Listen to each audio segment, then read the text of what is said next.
hari ni saya nak mandikan anak saya guna shampoo kita. Okey, guna shampoo kita. So, shampoo kita yang arutan macam ni. Macam ni, budak kecil ke siapa-siapa pun boleh guna je.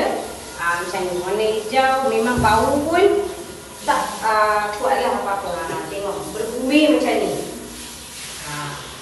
So, korang letak sikit je, tak perlu letak banyak-banyak. Dia siapa-siapa pun sebenarnya boleh guna. Jangan taruh dengan kuku. Okey, kalau ada kulit yang terlalu sensitif, buat macam ni je.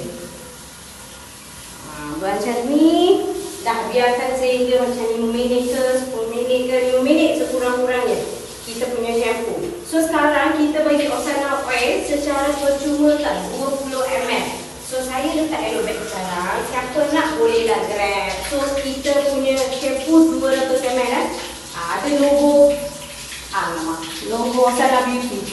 Okay, thank you.